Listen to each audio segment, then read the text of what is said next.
Halo Boxing Mania, kita ketemu lagi dalam vlog Tony Winar di Box Talk ya. Kita ngobrol apapun persoalan, apapun topik soal tinju dan olahraga pada umumnya. Eh, Hari ini saya berharap teman-teman Boxing Mania dalam keadaan sehat di tengah wabah corona yang belum selesai di Indonesia dan di seluruh dunia juga masih dalam kondisi yang memprihatinkan. Saya berharap teman-teman Boxing Mania dapat bersedia menuruti anjuran pemerintah untuk menjaga kebersihan, lalu tidak keluar rumah, dan juga kalaupun terpaksa keluar rumah tetap harus melakukan physical distancing ya, menjaga jarak antar individu. Ya, seperti yang saya juga alami saat ini, saya tidak keluar rumah, saya hanya ngevlog, lalu ya mengerjakan hal-hal yang ringan dan punya kesempatan juga untuk membaca buku ya. Ini buku saya yang jadi favorit saya. Judulnya Ali Rap. Ini isinya soal bahasa obrolan Muhammad Ali ya. Bagaimana dia mempromosikan diri dia, bagaimana dia bisa dijuluki si mulut besar gitu kan.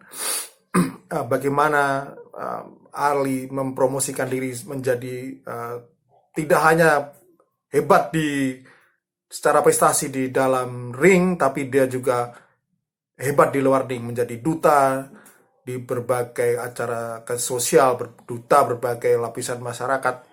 Banyak hal yang bisa dia bawa karena kemampuannya untuk mempromosikan diri. Nah, berkaitan dengan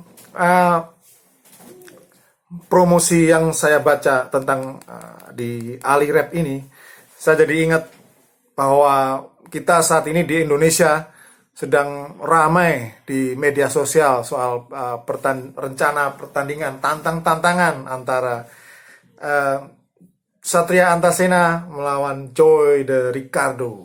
Nah, seru kan ini? Saya ikutin dari 2-3 hari lalu, seru, yang ngikutin banyak, dan akhirnya tadi pagi saya ditelepon di WhatsApp oleh promotor penata tanding, matchmaker Ragil Tekek ya.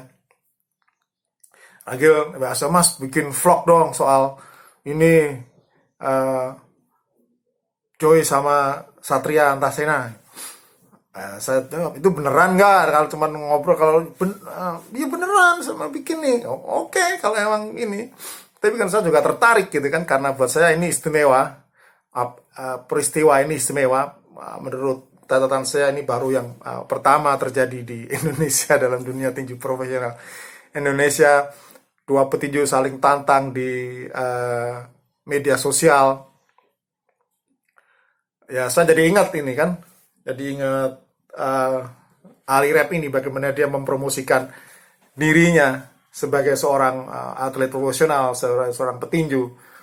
Begitu hebatnya dengan kata-kata yang luar biasa lah menurut saya.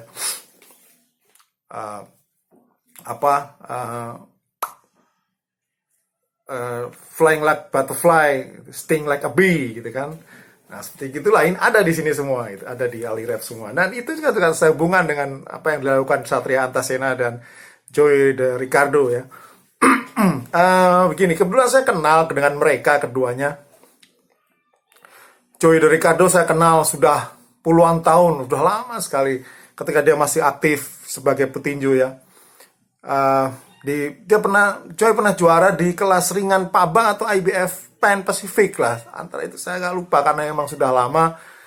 Saya harus buka-buka file saya lagi di waktu saya masih aktif di tabloid bola yang sekarang sudah tidak ada.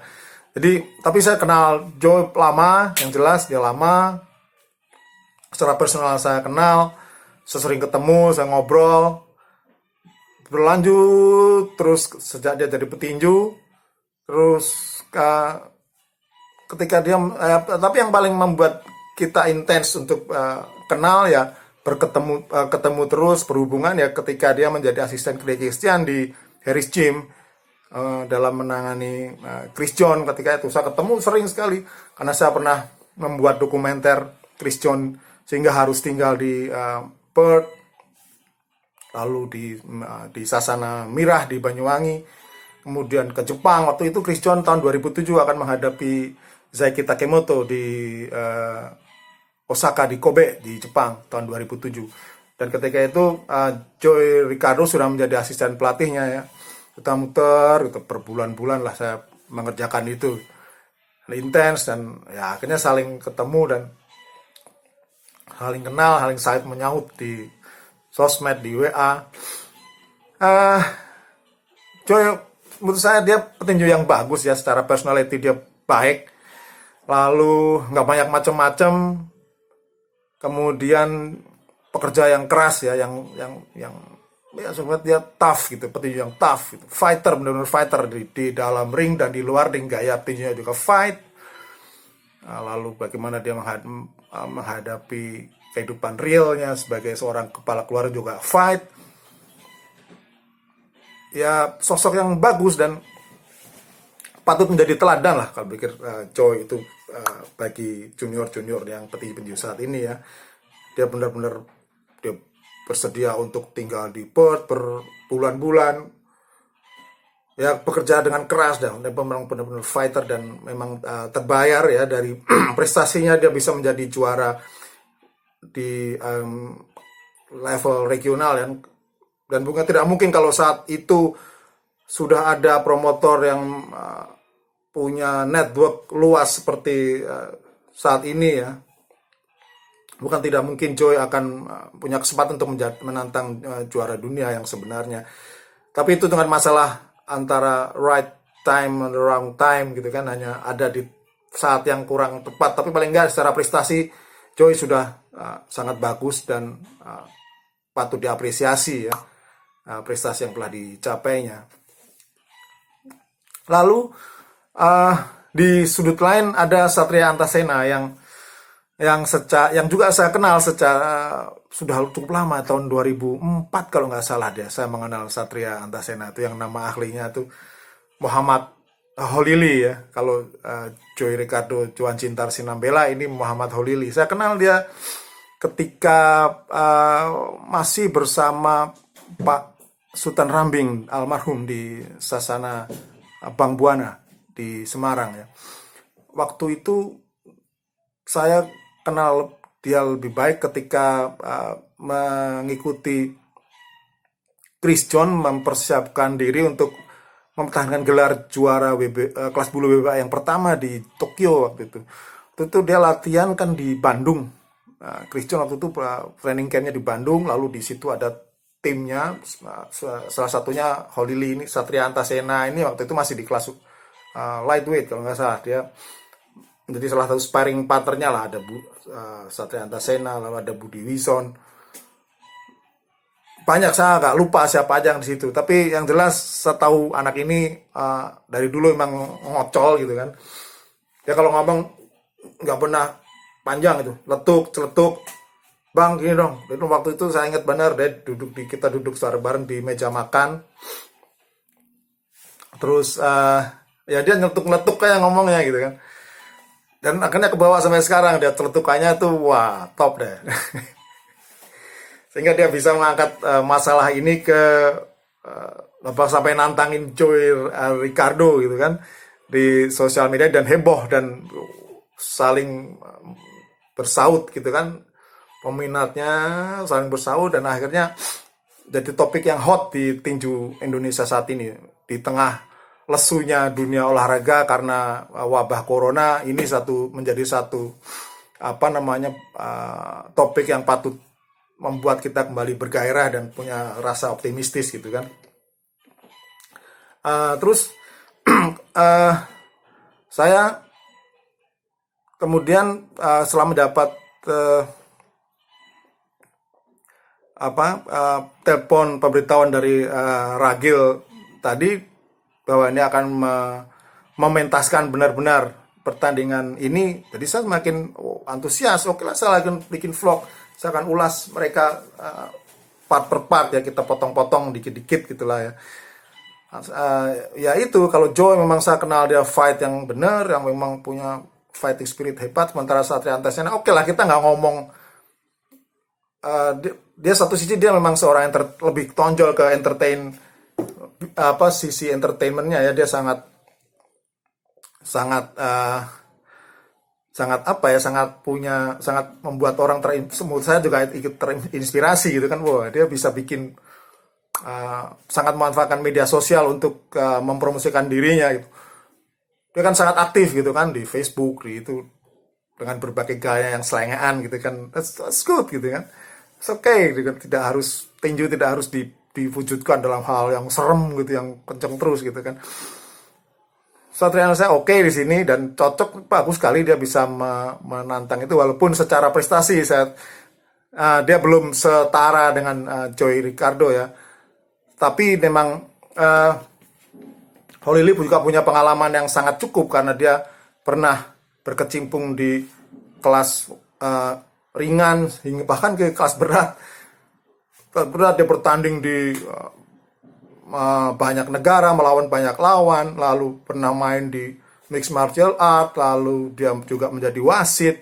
Jadi pengalamannya banyak, dia tentu akan wawasan yang juga tidak sedikit gitu, saya percaya itu, dan itu sudah dia wujudkan dalam teknik dia mempromosikan diri itu yang saya pikir sangat patut diacungi jempol ya, Satria Antasena di sini. Ya sekarang kita tinggal tunggu saja apakah benar Ragil akan mengangkat pertandingan ini, karena menurutnya dia akan menjadwalkan pertandingan Joy Ricardo lawan Satria Antasena pada bulan Juli mendatang untuk level dia bilang untuk WBC internasional atau apalah, dia ada agak lupa tadi dia ngomong, tapi yang jelas ada janji untuk mempertandingkan itu, dan kita berharap itu bisa segera memang benar-benar bisa diadakan, sehingga apa yang selama ini hot kita umbang begitu, tidak hanya gede di sosial media, overhype, lalu tapi harus bisa nongol dan menghasilkan sebuah hiburan yang berkualitas gitu untuk tinju Indonesia. Apalagi saat ini bukan hal yang mudah, bukan hal yang susah ya maksud saya, karena Joy maupun Ragil maupun Satria Antasena terlibat dalam urusan Christian Promotion untuk membuat boxing championship di Metro TV. Jadi ini salah satu jualan yang ya saya harapkan bisa mengangkat popularitas acara yang baru ini juga gitu. Saya pikir itu hal-hal penting pertama yang bisa kita ungkap dari tantangan Satria Antasena dan Joy Ricardo di media sosial. Saya harap, kita semua berharap bisa segera terlaksana, benar-benar terlaksana sesuai yang dijadwalkan, sehingga kita terpuaskan, tidak hanya kenceng di media sosial, tapi kita bisa melihat aslinya gitu. Oke lah, saya pikir kita cukup dulu obrolan untuk topik Joy Ricardo kontra Satria Antasena kali ini. Kalau ada usulan silahkan sampaikan melalui kolom komentar di bawah. Lalu jangan lupa like dan subscribe. Kita akan ketemu lagi di episode Doni Wenari Box Talk berikutnya. Dan pesan saya, tetap jaga kesehatan, ikuti anjuran pemerintah, dan berantas corona. Sampai jumpa.